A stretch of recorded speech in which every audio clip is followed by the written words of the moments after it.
Assalamualaikum warahmatullahi wabarakatuh. Kembali bersama kami di podcast STT Pati, Sekolah Tinggi Teknik Pati, dengan bersama Bu Ellen Proburi MPD. Luar biasa. Ini ada yang spesial, Bu. Dan ini podcast perdana di STT Pati untuk mengadakan podcast. Tentunya sesuai dengan kegiatan kita sehari-hari. Baik, yang belum kenal, saya sendiri adalah Pak Nuri di sini selaku Wakil Ketua Bidang Kemahasiswaan, mendampingi beliau tamu spesial kita dari Wakil Ketua Bidang Kurikulum. Ya, beliau ini luar biasa, datang dari Rembang, ya, untuk mengajar di STT Pati setiap hari. Dan di sini kita konteksnya, Bu, akan berbincang sedikit tentang bagaimana mungkin kesan dan pesan Ibu selama menggeluti selain kurikulum panjenengan ditugasi di UKM Wirausaha, ya kan? Wirausaha. Ya, karena memang salah satu tuntutan dari perguruan tinggi adalah bagaimana mencetak wirausaha. Nah, mungkin Bu Ellen untuk wirausaha sendiri udah jalan berapa tahun pembimbingan? 2 semester. Ya. Satu periode, Pak. Satu periode. Nah, gini, lebih enaknya mungkin belum perkenalan dulu, biar nanti pada kenal ya, kan? Ya, pada kenal ya, dengan dia perkenalan langsung. Kemudian cerita dong sedikit gimana sih kesan dan pesannya. Orang aku santai baik.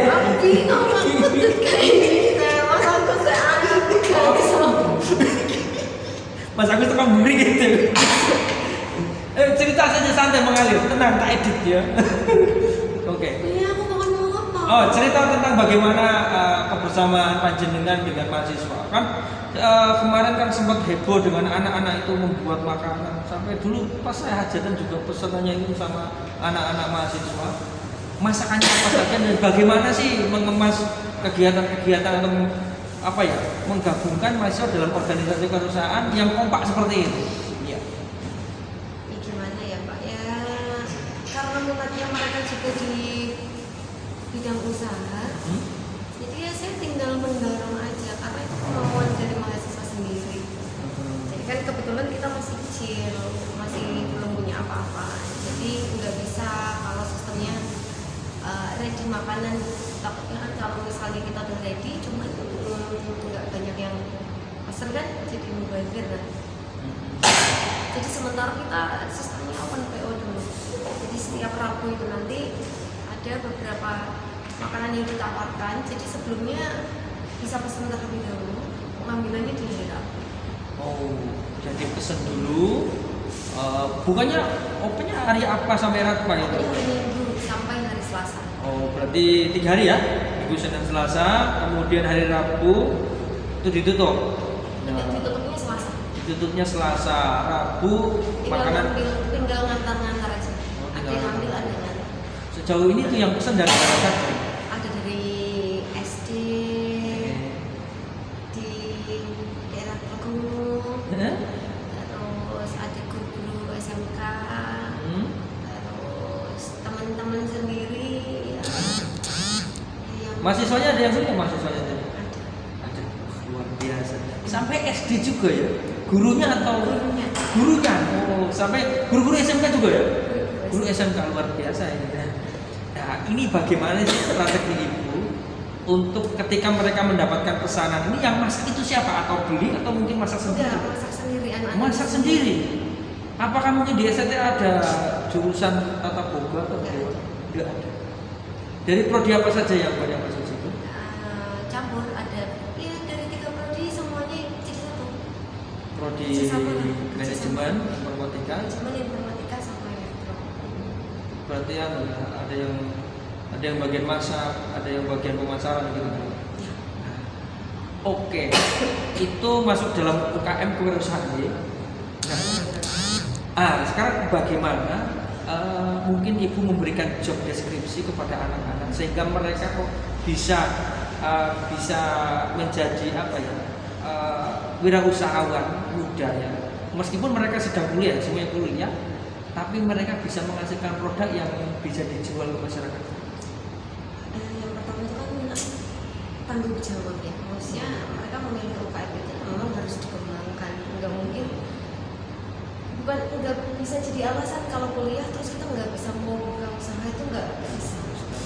Jadi kita dari awal kalau memang sudah mau berkomitmen untuk mengembangkan UKM ini, ya sebisa mungkin ya harus benar-benar dijalankan dengan baik. Kita punya struktur organisasi, jadi dari ketua, wakil sampai ke bidang-bidang pemasaran, terus kemudian kebersihan, itu semuanya sudah diplotin dengan baik. Jadi kita bisa kerjasama. Oke Bu. Untuk gini Bu, itu kan berarti butuh teknik memasak ya. Kita tahu bahwa masak itu kan perlu dapur, ya perlu tempat, perlu alat-alat. Itu gimana itu ceritanya itu? Sementara ini ya swadaya. Swadaya luar biasa. Swadaya dari anak-anak yang memiliki itu ya. Dari anak-anak, dari saya, dari yang mau membantu itu. Donatur. Ya. Oh iya. Karena belum punya kan, jadi kita memanfaatkan ya yang ada. Oh. Termasuk kalau kita misalnya pas buat pesanan itu mungkin agak susah karena kita nggak punya tempat. Iya. Jadi kita biasanya di tempat kecil itu di sebelah tangga, masak-masaknya di situ. Nanti untuk packingnya di tempat UKM. Oke. Berarti memang tempat ada ya di kampus ya, dan alat-alat tadi sudah tersedia sedikit. Nah, mungkin ini bagaimana? Tentunya kan kalau kita dapat pesanan atau mungkin mempersiapkan macam-macam, ada mungkin kendala-kendala yang dihadapi. Kendala yang mungkin ya bagi ibu itu cukup menantang itu apa? Iya, pada saat hari Rabunya itu ketika kita buat pesanan, kita kan belum punya kulkas.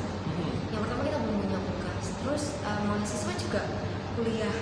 Jadi bagi waktunya itu kadang agak susah. Saya sendiri juga kadang yang pesan-pesan itu dibagi-bagi.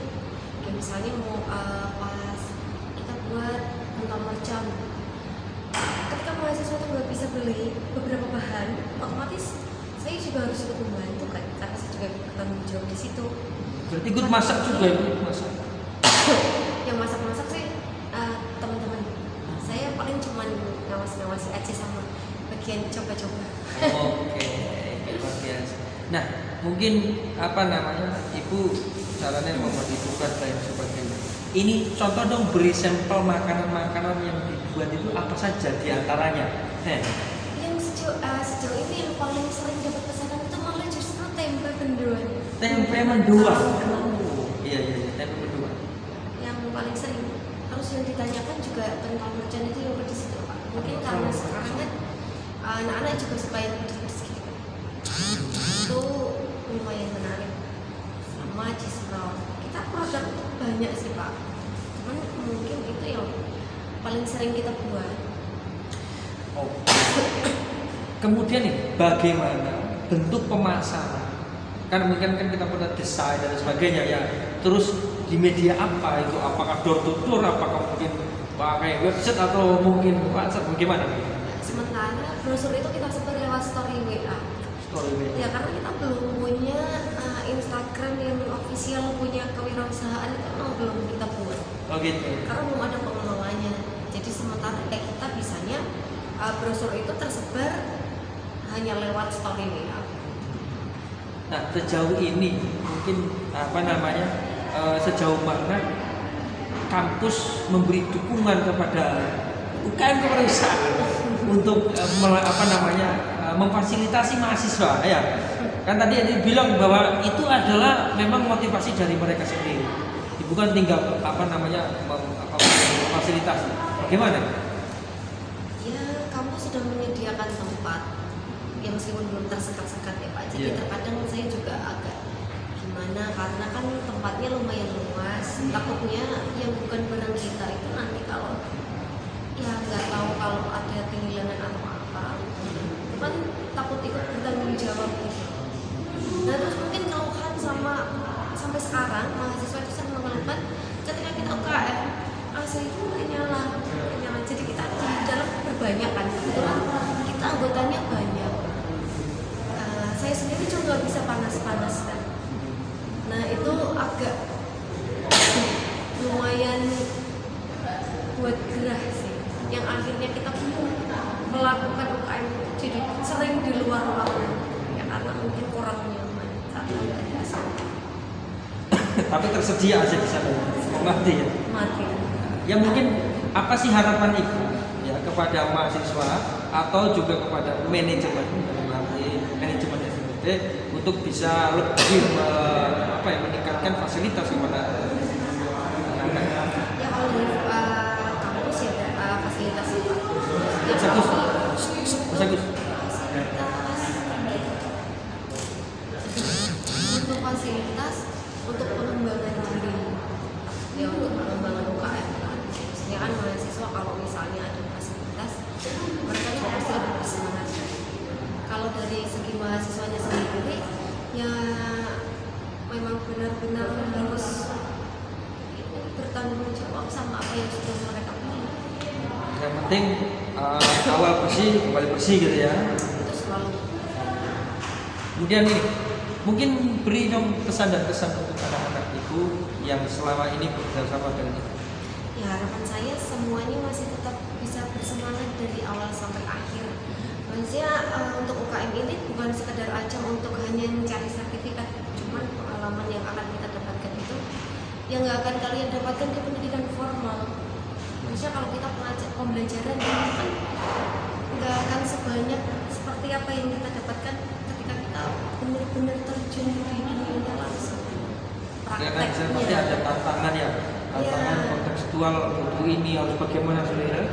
Itu memang di sana banyak edukasi yang didapatkan mahasiswa selain hanya sekedar untuk pendidikan formal di kampus atau di kelas. Oke, itu tadi bincang-bincang kita dengan Bu Ellen Proborini dan kebetulan beliau ini mengajarnya apa Bu? Mengajarnya kalkulus, matematika. Kita tahu itu eksak banget ya, tapi beliau mau terjun ke dunia wirausaha. Inilah bukti bahwa perhitungan itu bukan sekedar perhitungan, tapi perhitungan dalam manajemen wirausaha juga penting. Hitung-hitungan. Ya karena kita harus menghitung laba. Iya, hitung laba. Kalau kita nggak bisa kan berarti nggak tahu labanya rugi nanti. Oke, Bu Ellen, mungkin kesan dan pesan untuk podcast STT Pati. Perdana ya? Iya, semoga dibuatkan tempat yang lebih baik lah. Ya, Amin. Pak Nuri nanti bisa lebih semangat lagi. Amin. Siap. Oke, tadi itu pesan Bu Ellen. Semoga doanya dan doa kami terkabul. Dan jangan lupa bagi teman-teman yang di luar sana yang belum kuliah dan ingin mendaftarkan kuliah, mumpung ini masih buka di PMB Sekolah Tinggi Teknologi, silakan daftar aja di link PMB stp.ac.id. Oke, baik ya. Terima kasih Bu Ellen ini atas waktunya. Ini kita bincang-bincang selama 20 menit. Sekali lagi terima kasih dimanapun adalah sekolahan, siapapun adalah guru kita dan kapanpun jam belajar. Assalamualaikum warahmatullahi wabarakatuh.